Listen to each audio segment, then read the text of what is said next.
Hey guys, how y'all doing out there? Coach Payne here. I hope everybody's having a great day, great morning, great afternoon, wherever you may be. This message is for you. It's always a good day to be above ground and not under it. I want you to understand something. We want to talk a little bit about life and how important your life really is and what it really means. Don't give up on living. Don't give up on your life.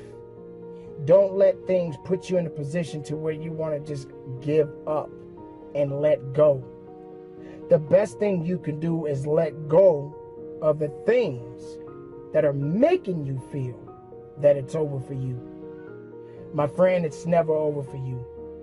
You have to understand that all of us go through so many things in our lives. It's gonna happen. That is what life is. Life is life. And these things must happen. Every day is a new day. Every day is a great day. You have to say that.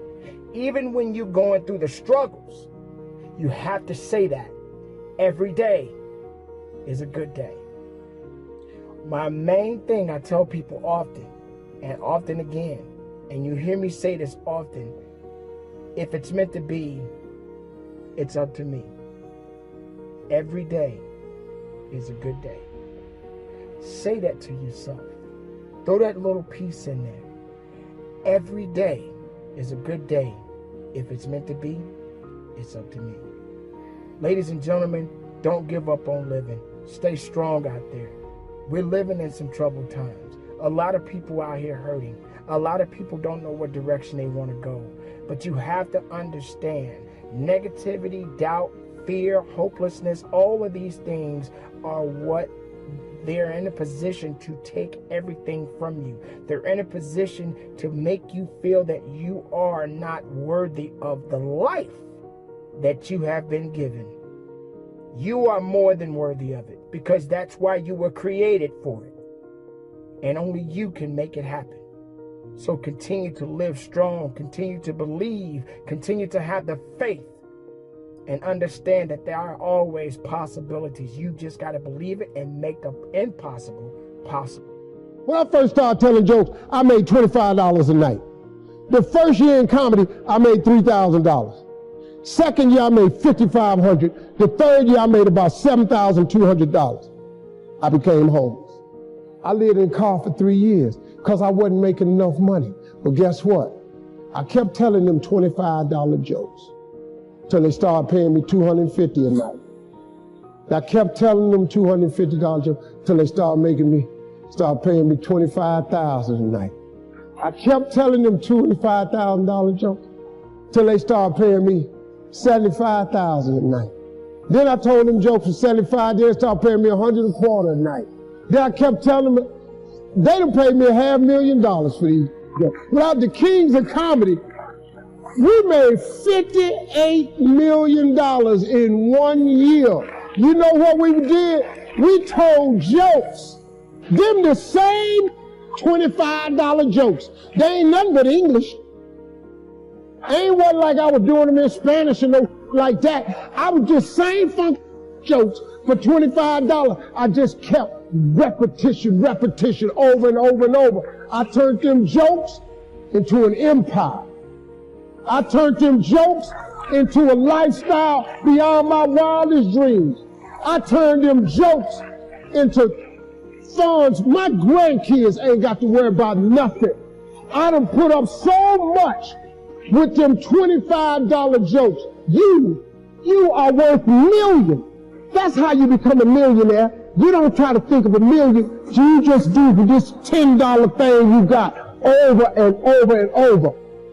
I walked out of a treatment center when I was 25. God told me I would never make it, that I was just a drug addict, that I was a junkie for life, that if I ever, this dude told me, man, you don't give up every idea of being a star, famous, rich, an author, superstar, businessman, you don't give up all those ideas, you'll never make it.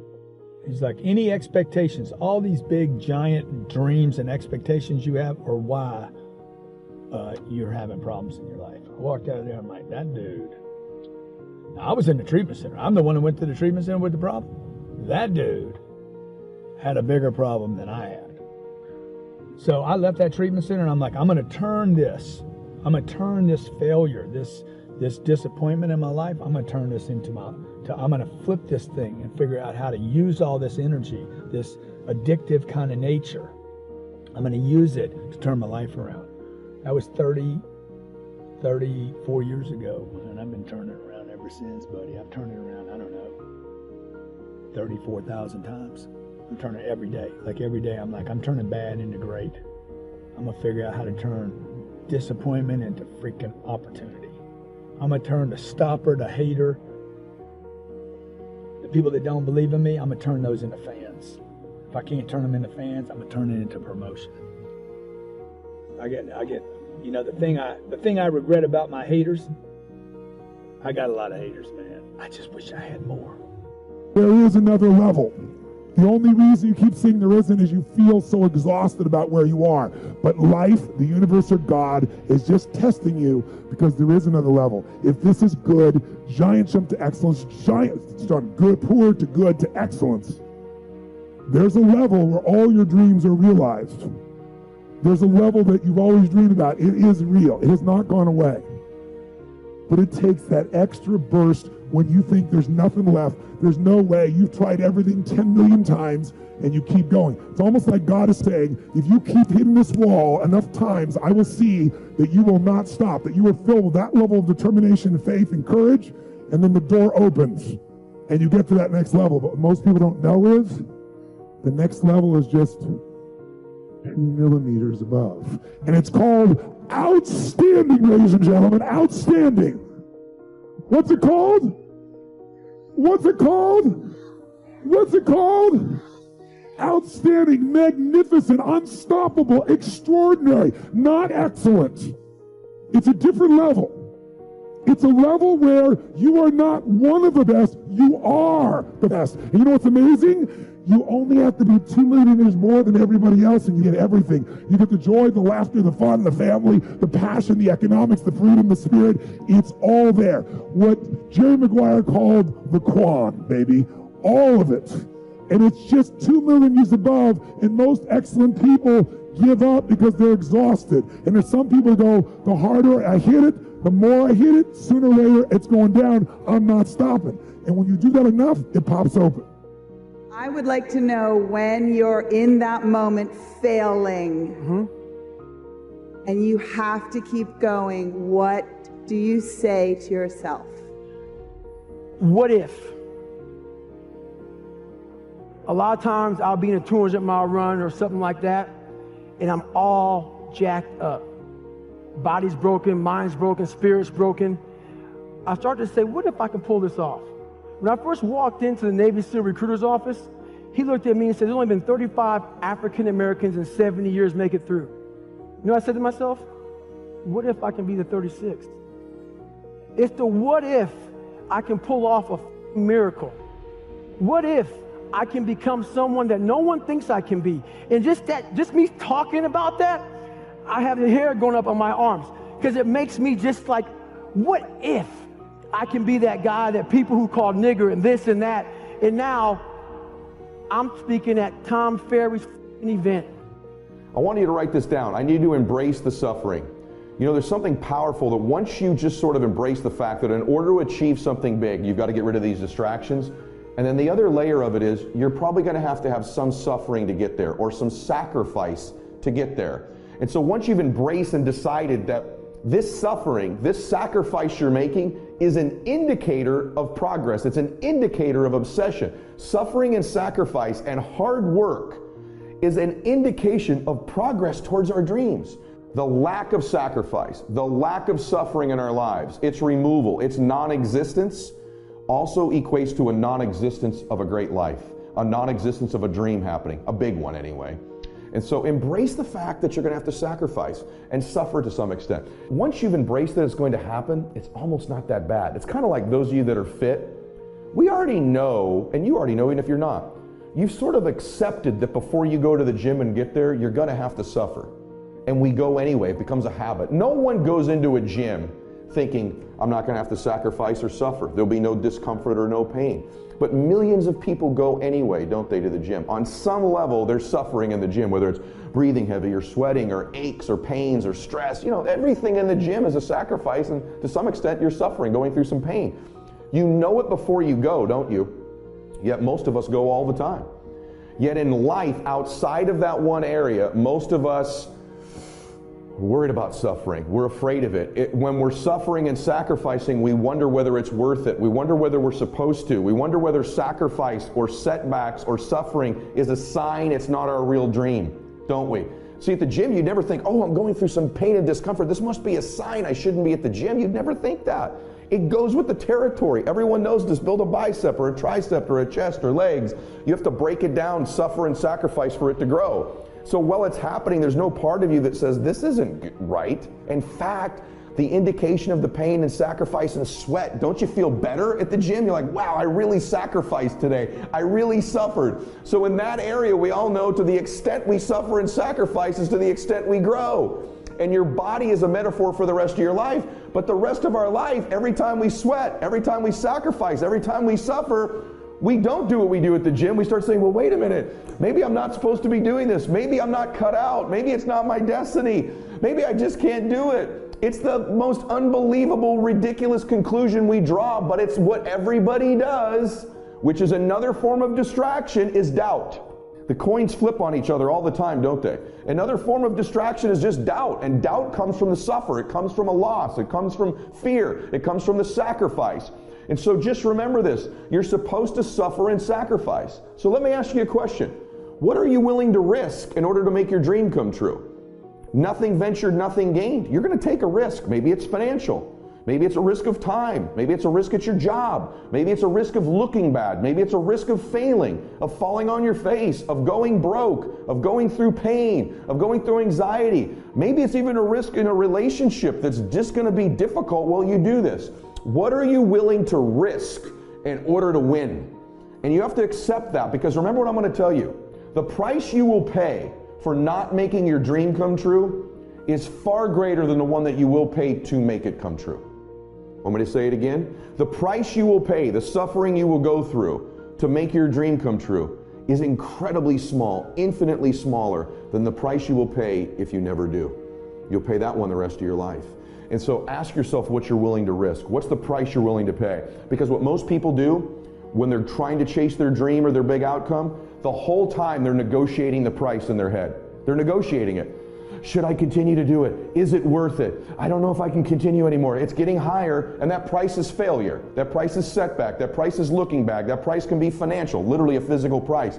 And what happens is, if you don't negotiate that price in advance, it's going to steal your focus and energy and become another distraction. One of the great distractions of chasing our dreams is this thing that goes off in our head as we're negotiating the price we're paying. Should I keep paying it? Is it getting too high? Is it too much? And you'll have people in your ear, it's too big a sacrifice. You're going through too much. And you begin to negotiate it in your mind. It distracts all your focus. You can't be executing and negotiating simultaneously. If you're in your head negotiating and negotiating and negotiating, you can't execute. So negotiate it now. Negotiate it with me now. What are you willing to pay? For me, when I'm after something big, as long as it's legal, ethical, and moral, I'll sacrifice everything else. But I will not sacrifice anything legal, anything unethical, or anything immoral. But beyond that, I'm going to get it. And I know that negotiation comes up front. I accept the suffering. I accept the sacrifice. I know the sacrifice is far smaller than the one I'll pay if I don't do it. And I eliminate distractions, and I go freaking get what I want in my life, just like you can. And this needs to be your recipe as well. If you're one of these people who's still negotiating whether it's worth it, maybe you've got someone in your head making you question it, that is a poverty and scarcity mentality. Let me prove it to you. When I didn't have money, and I spent most of my life with none, just like you, what do we do when we go into a store? We don't go get what we want. We go get what we think we can afford. And so I spent the majority of my life flipping price tags over. I didn't buy the shirt I wanted. I bought the one that I could afford. I bought things based on price, not worth. And so I'm sure you do. I didn't buy the car I wanted. I bought the car I could afford. So when I was broke and I had scarcity, what do you do when you're in that position? You negotiate price. You flip price tags. What's it cost? What's it cost? What's it cost? What's it cost? Not what do you want. When I was poor, everywhere I went, flip the price tag. What's it cost? What's it cost? What's it cost? What's it cost? I was constantly negotiating the price for everything in my life. You do that when you come from a place of scarcity, of being poor. Successful people and wealthy people have a subtle distinction. They don't look at price, they look at worth. Is this worth it? If you're constantly looking at the price tag, you'll eventually relent. You'll eventually give in. Stop negotiating the price. It's a freeing experience to totally commit. When you totally commit to a relationship, to a business, to your fitness, to your faith, it's a freeing, powerful, it's almost like removing kryptonite from your life when you totally commit. Can you do that? The people around you always say, it's costing too much. It's costing too much. And you go, maybe it's costing too much. You got to start going, no, it's worth it. It's not the price, it's the worth. It's a subtle distinction in your life. That same scarcity mentality we do in going after our dreams. We want to acquire our dream. You can't be in price tag mode. What's it cost? What's it cost? What's it cost? You never get what you want. Decide in advance what it's going to cost, and then decide. Here's the subtle distinction. Successful people don't negotiate the cost of something. They negotiate whether it's worth it. That's subtle. It's very subtle. If you're a person who's always thinking about what it's costing you in the sacrifice towards your dream, you're always going to be negotiating it. But if you can decide in advance that the cost is worth it, the negotiation stops and you go execute. What I'm telling you is if you really want something bad enough, it's worth it. It's worth it. So start to feed yourself the worth question over and over and over again, not the cost question. Cost is a distraction. Worth is a focus mechanism. This is so worth it. It's so worth it. It's so worth it. Focuses you. Cost distracts you. I don't mean to sound hard-hearted about this, but I believe that if you reach a certain age, and if you really haven't achieved very much in your own terms, I don't think you can ascribe this to bad luck or a difficult childhood or any other external factor. I personally feel that your strength of character does come into question at that point. And let me make it clear that your definition of success may be different from the next person. I'm not implying that you need to have a fat bank account or a Rolls Royce to be successful. But if having those things is integral to your definition of success, then that's what you should be aiming for. When I talk about developing character, it's pretty hard to focus on character when you've got credit card payments to make and 100 other things to worry about. Well, here's my opinion. If these people had given a bit more thought to building a strong character over the years, maybe their credit card payments would be a little more manageable at this point. But it's never too late. According to Aristotle, 52 is the age at which a man's philosophy is fully formed. But it's okay to run a little behind schedule as long as you recognize it and do something about it. And you don't need volumes of books or the library in order to create a personal philosophy that will help you to achieve your goals. You can do that anywhere. You can do it right here. In fact, we could all do ourselves a favor by developing the philosophy of an ant. There are at least 2 reasons why ants are unique and important. For one thing, an ant always knows where it wants to go, and it keeps trying to find a way of getting there, no matter what. If you put a pebble in front of an ant, the first thing it does is try to find a way around the pebble. It tries to go one way. If it can't get around there, it tries to go the other way. And if it still can't get around, then it tries to climb over the pebble.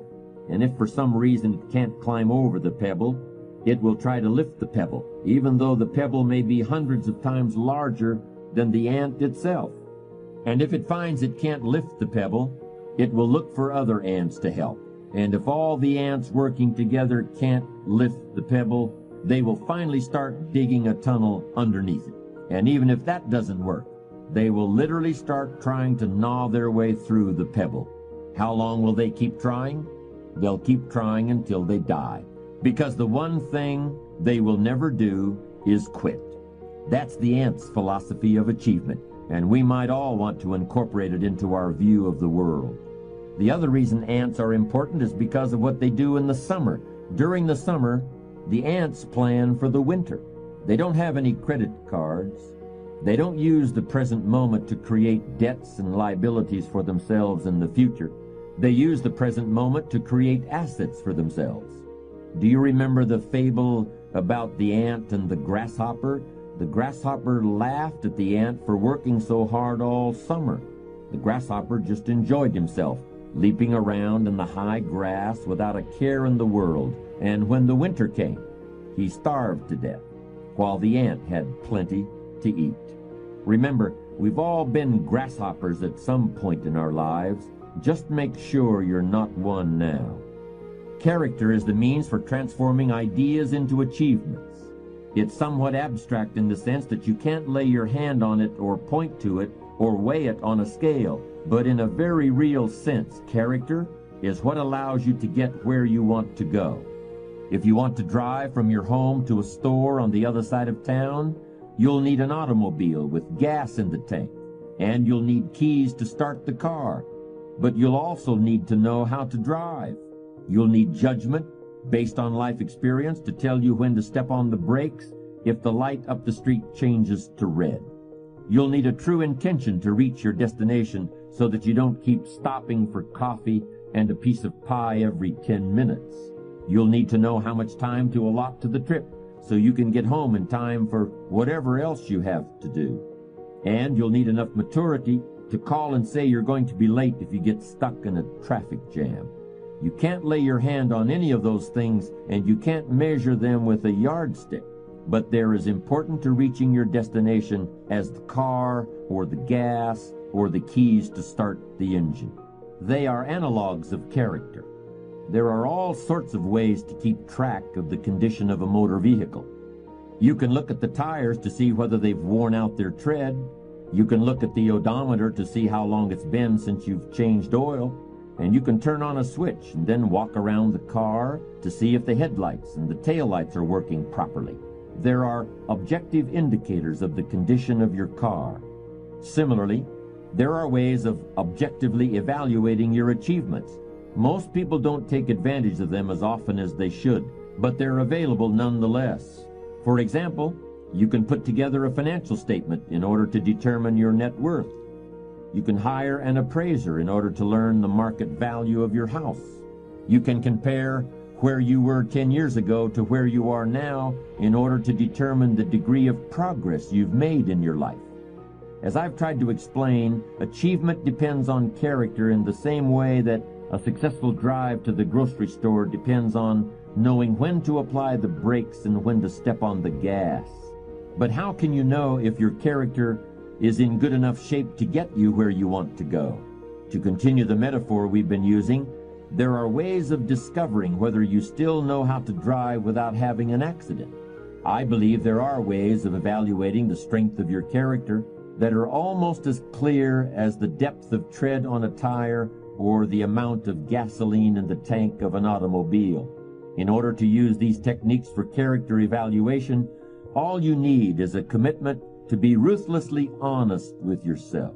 At first, that kind of ruthless honesty may include a little bit of pain, but once you accept the fact that character is basic to achievement, you'll gladly pay the price.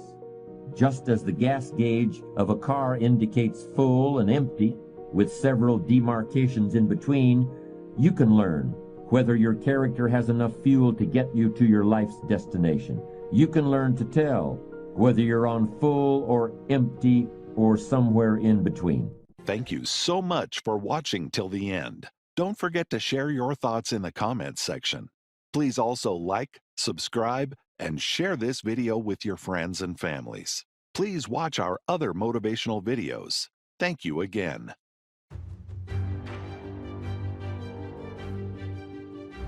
I am powerful. I am strong. I am successful. I am an achiever. I am abundant. I am rich. I am determined. Into your message, it's all hard. It's hard to hold on. It's hard to let go. But there's a reward on the other end of many of these hardships. You better choose reward or regret. There is always reward and regret attached to every decision that you make. You've got to die as you are now. You've got to be willing to give up who you are now for what you can become. I will try 100 times to get up, And if I fail 100 times? If I fail and I give up, do you think that I'm ever going to get up? No. But if I fail, I try again and again and again for as long as I try. There's always that chance of getting up, and it's not the end until you've given up. You have to start living your life in expectation. You've got to start expecting great things to happen for you. In order for it to happen, if you live your life in expectations, that's what happens to you. If you live your life in despair, that's what happens to you. Disengage your sense of self, your sense of self-worth from achievement. Once you are wholly focused on sincere pursuit, everything changes. I am focused. I am disciplined. I am health. I am wealth. I am. I am. I am beautiful. I am wise. I am capable of anything. I'm someone who makes things happen. I am a powerful creator. I am filled with faith. I am blessed. I am grateful. I am a miracle. I am connected. I am God. I am more than my body. I am a powerful spirit. I am ready. I am focused. I'm a fighter. I'm more than enough. I'm a winner. I'm a champion. You can't just speak the words. You must feel them. Hope. Hold on. Pain ends. Pain does have an expiration date. And when that pain ends, another one will surface, but you will be strong enough because you endured the current pain well. Everybody wants resurrection, but nobody wants the pain of dying to themselves. There's a pain that hurts you, and there's a pain that changes you. So today, all I want you to do is make a decision to choose your heart.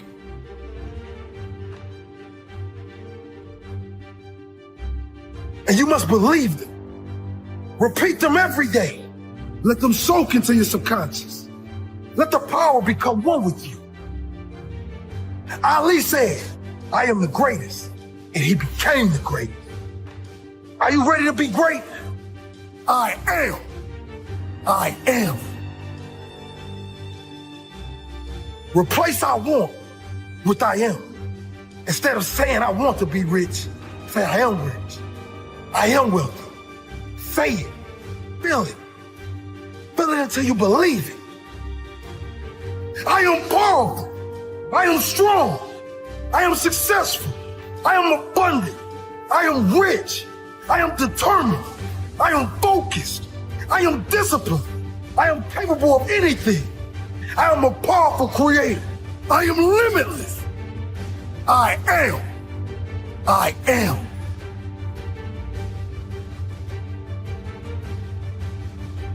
The path. The war path. Path of war. Moving toward a battle. Fighting towards war. The actual war against our nation's enemies, or the war against my own weaknesses. Preparing and sharpening my sword and honing my skills and maintaining the unmitigated daily discipline in all things. Where does it lead? It can lead to war. I'll never be rich, you what you want the moment. You change the frequency that your tower emits, different things come back to you. If you change your attitude, you change your altitude. Most of us go through life pretending. Pretending that we're satisfied where we are, pretending that everything is okay, pretending that we don't have any special goals or ambitions or desires. When really deep down inside, we do really want more, because you have to judge a tree by the fruit it bears, not the fruit that it talks about. See, a lot of people pretend that they want more out of life, but all you have to do is watch their actions. In fact, I am waiting. And I am ready.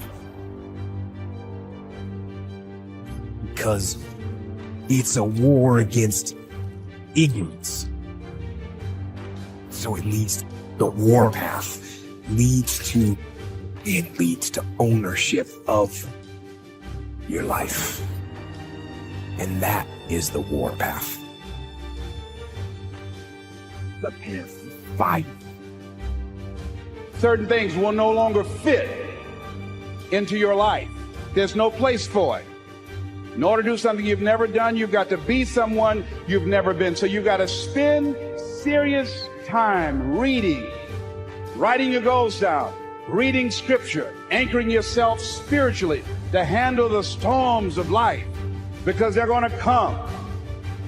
So every day you have to sell yourself and get out of your mind those old thoughts, that old belief system. Every day you've got to sell yourself on that it's possible. But you got to put a new mind in you. You got to get out of your mind. You got to begin to restructure your thinking. Every day you've got to begin to recondition your mind. See, many of us go through life making choices, thinking it's our choices. You really have to work hard for a set of skills that matter to you. A fool never learns. A smart man learns from his mistakes. A wise man learns from the mistakes of others. So you've got to completely divorce yourself from this notion of outcome and become completely obsessed with the idea of sincere pursuit. And so when you look at the night sky and that sense of awe grips you, it calls something out of you right to respond to your encounter with the infinite, even your encounter with mortality, your encounter with finitude and limitation, all of that. In relationship to the internet, that sense of awe is also the calling forth of something out of you that can respond to the challenge of that infinite. Well, that's the microcosm within. No, it's a reflection of the structure of the cosmos itself. That's the divine ideal. And it's not. See, let me share something with you. The easiest thing I've ever done was to earn $1 million. The most difficult thing I've ever done was to believe it could happen to me. That was the most difficult part, to believe that given my circumstances, if my birth parents came down this aisle right now, I would not know either one if my daddy came up here or my mother came up here. Given the fact that I was born in an abandoned building on a floor, being labeled educable, mentally retarded, not having any college training, I used to feel all my life that people who had college degrees were more intelligent than me. I remember going to see the late Dr. Norman Vincent Peale, the author of the book, The Power of Positive Thinking. And I used to look at him up on stage and I said, I could do that. I would love to talk to people. I love to talk to people. And I said, I could do that. But then when I started going back to my car, my mental conditioning activated itself. And it said, Les Brown, you can't do that. Only thing that's going to make you happy, my friend, in this year or any other is to step up. It's to raise the standard. It's to discover what you're capable of and feel that incredible power pushing through whatever's holding you back and get to the other side of more of your true self. That's what this game is all about. So life is real short, so you have all your traveling and of all your sleeping and of all your school. Out of all your entertainment, you've probably been half your life doing nothing. So out of 30 years, I might have about 16 years to be productive. So it's how we can all break individual lives now. You've got to completely divorce yourself from this notion of outcome and become completely obsessed with the idea of sincere pursuit. Now, why sincere pursuit? The reason to tie your sense of self, your self-esteem. Why?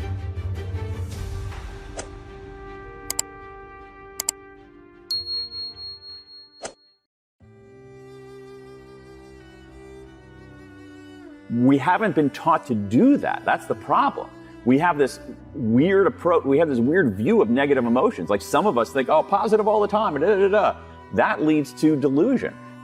Falling down doesn't mean that you're done. Falling down doesn't mean that it's over. Falling down doesn't mean that you're dead. Falling down is a reckoning.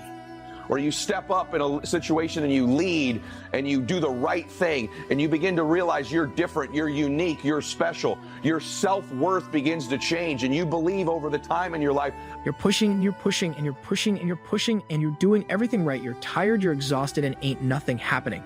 Yet that word is what you're waiting for yet. It's no different because we've messed up, because you fell off the wagon, you've been on alcohol and drugs, and you gave up on life, you dropped out, or you've been to jail 1 time, 2 times, 3 times. And you really want your dream to happen and you're putting in your work and nothing's happening yet. Some of us get so absorbed in our negative emotions that they, in some ways, exonerate us from making progress. That's a bad idea too. What we need to do is we need to process our negative emotions in a systematic way. And I think there's a good way to do that. What we need to do is we need to think about our regrets. And when we think about our regrets, the evidence is pretty clear that they can help us make better decisions, solve problems faster, be better strategists, find greater meaning in our life.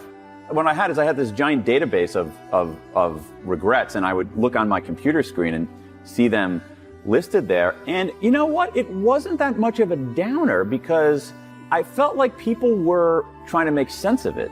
An opportunity, something that is given to all of us, something to help us to build up, that will give us ultimate satisfaction and knowing that we're not done yet.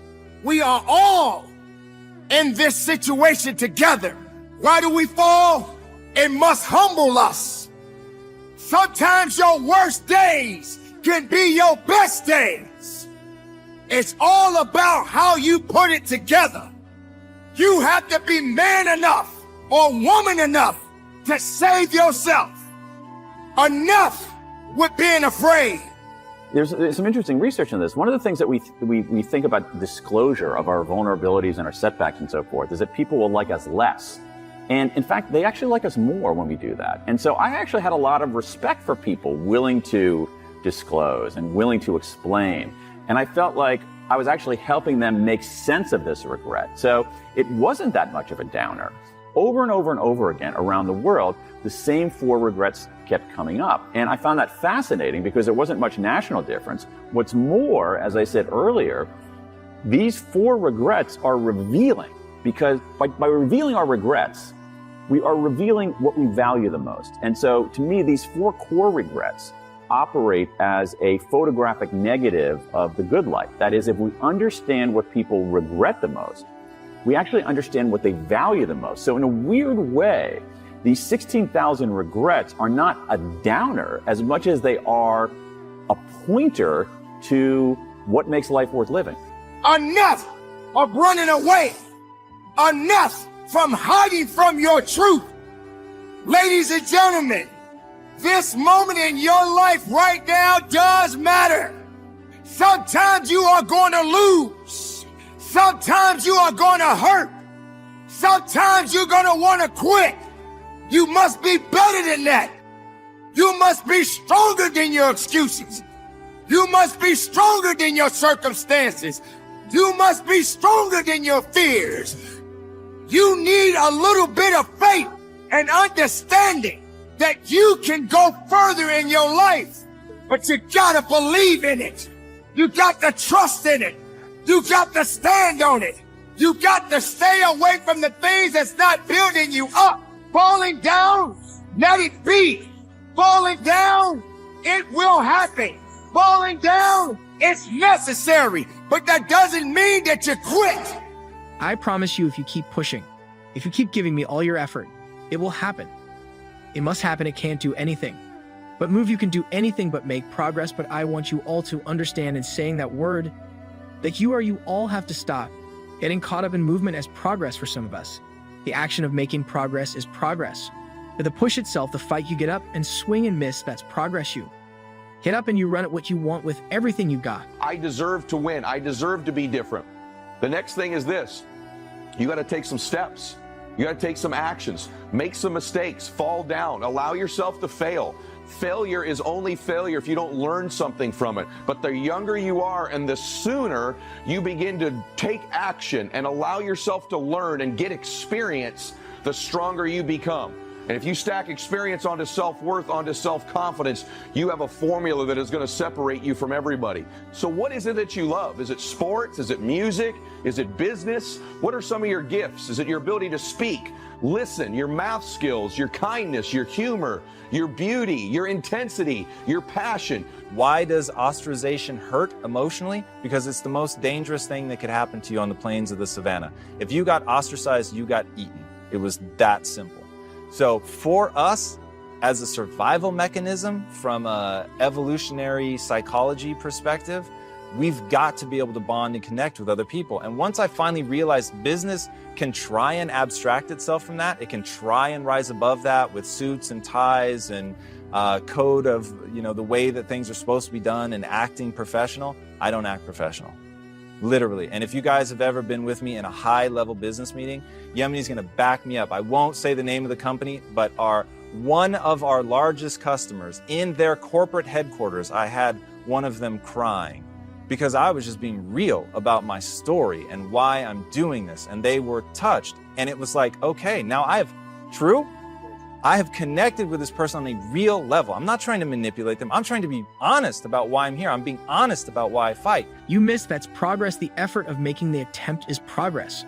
And so guess what the goals and the dreams are in that mindset to do nothing.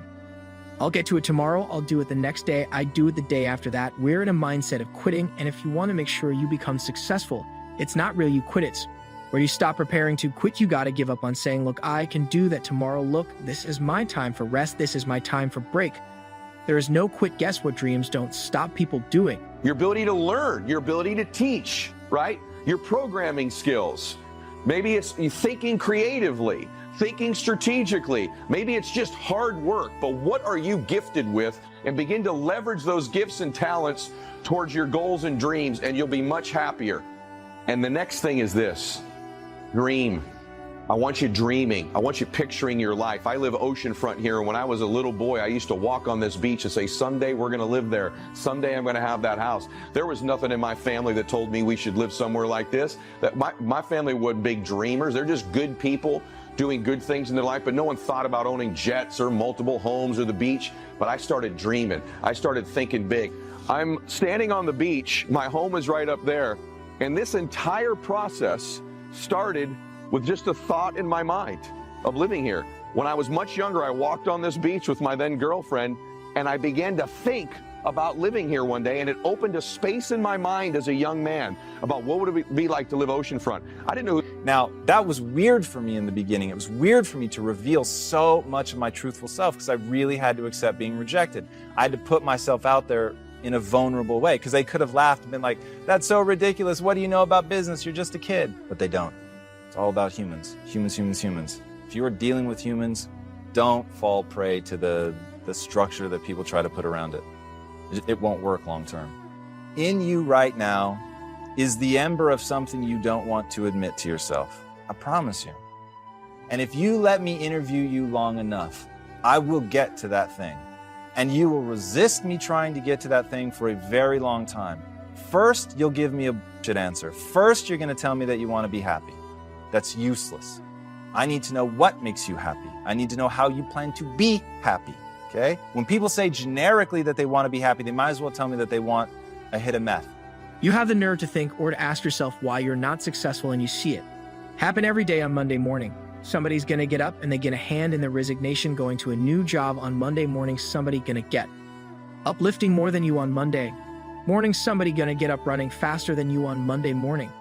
Somebody going to get up with their name higher than the draft and you on Monday morning. Somebody's going to be getting that scholarship that you could have got. That's what on Monday morning somebody's going to get up whiffling to take that test.